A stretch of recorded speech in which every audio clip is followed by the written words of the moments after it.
I also want to go back to the point about female candidates, women voting in Afghanistan. How difficult is it for, what is your sense for how difficult it is for women to hold elective office in Afghanistan? And to what degree has the Taliban been pushing against women either voting or becoming members of the government? The women participation in these elections was considerably higher, was definitely more significant than last time. I think close to 16% of all the candidates were female.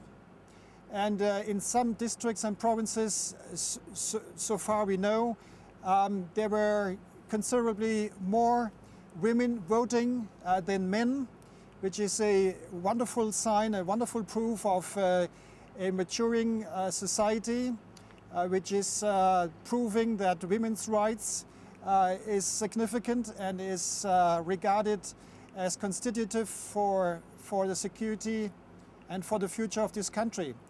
I'm not aware of any specific Taliban, say, plans, programs, attacks, or intimidation campaigns against female candidates or female voters. I guess one of the things I'm just getting at, it can be hard to understand what the Taliban objectives may or may not be, but certainly the position on women is quite clear. They're certainly not expected to be in any kind of position of power. How influential is that? What kind of statement does that make to the Afghan people, and how have they received it, where you see women, something that certainly does not represent the Taliban, getting into government? Well, I'm here in this country now for the second time. You know, if I compare what I've seen in 2007 with what I'm seeing today on the occasion of these elections, I would say that you know, the Taliban and all the radicals and the insurgents didn't manage to disrupt and destroy these elections from a security point of view, and also they were not able to intimidate the population and the female candidates and voters to a degree that would, you know, be very much to the detriment of the quality and the acceptance of these elections. In other words, you know, what we have seen from the Taliban side was somehow a weak point. They didn't manage to you know, to torpedo this day, and this is very good news for us. I guess in some ways it seems like you know, female candidates are a certain kind of weapon.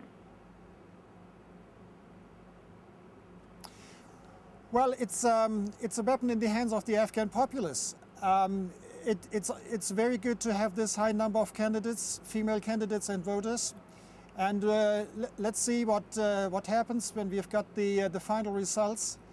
And you know, it clearly shows it's a nice proof of a maturing, developing democracy in this country, and that's what I can say at this moment.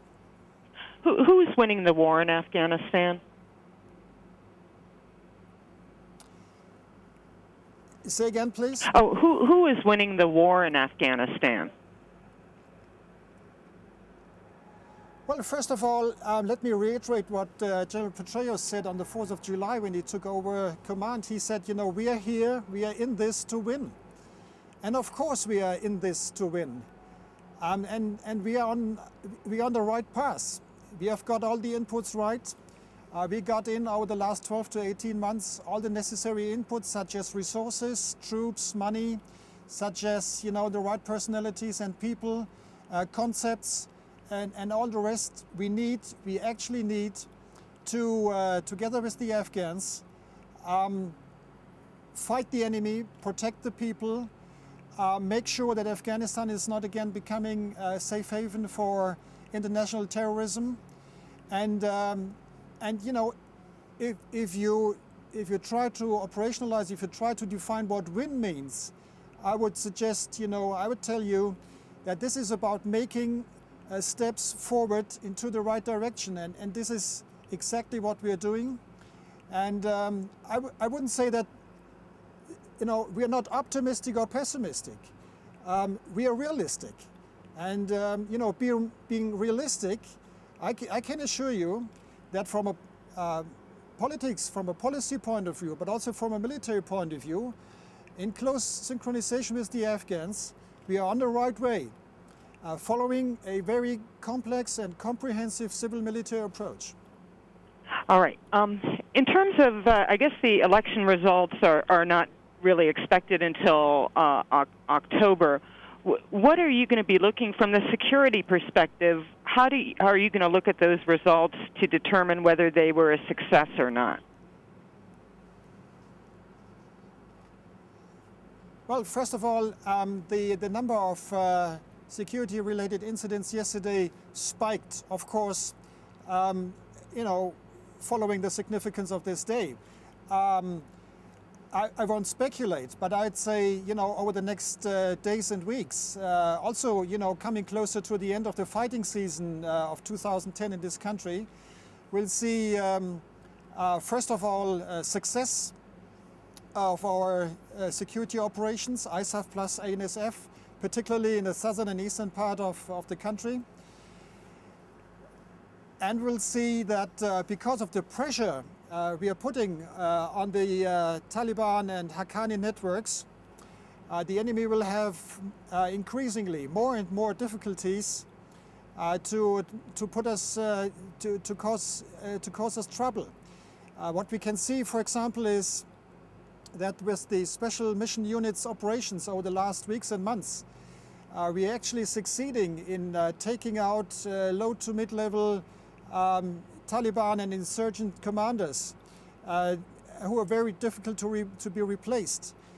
We are taking the oxygen out of them by putting more and more pressure on them. We can see actually the results very clearly. But what is even more important now, and this is the second part of my answer to your question, forgive me for talking so long. What's even more important is that on the basis of a proper security situation all around the country, we need to come up and with the Afghans in the front line, with better governance and with a push for development and reconstruction in this country. Because at the end of the day, the decisive moments, the decision for the Afghan peace and reconciliation process will not be on the battlefield. What counts really at the end is not firepower. What we need is a very strong political, civilian approach and activities in these areas. You had mentioned that the fighting season is coming to an end. Can you just, you know, give us the basics for people who don't, you know, understand how the seasons work in that way? What are you expecting going forward towards the end of the year in terms of the fight? Well, we are still in a phase of a relatively high, high violence across the board, which is due to the fact that with more resources, with more troops, we are able to challenge the Taliban and fight them and separate them from the population. And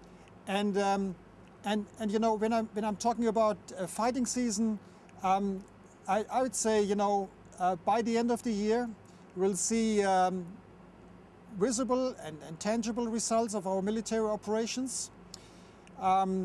It is right now a tough period, but it's going to be better after this. And with the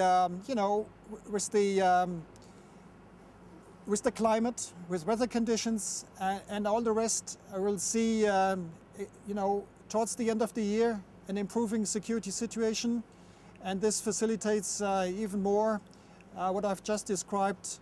In other words, better conditions, particularly in the southern and eastern part of the country, for improved governance, for more trust by the people in their government, and of course development. And finally, this is an unrelated question. I'm just wondering if you might know something about this. There seem to be some conflicting reports out of Iran that 7 American soldiers were detained.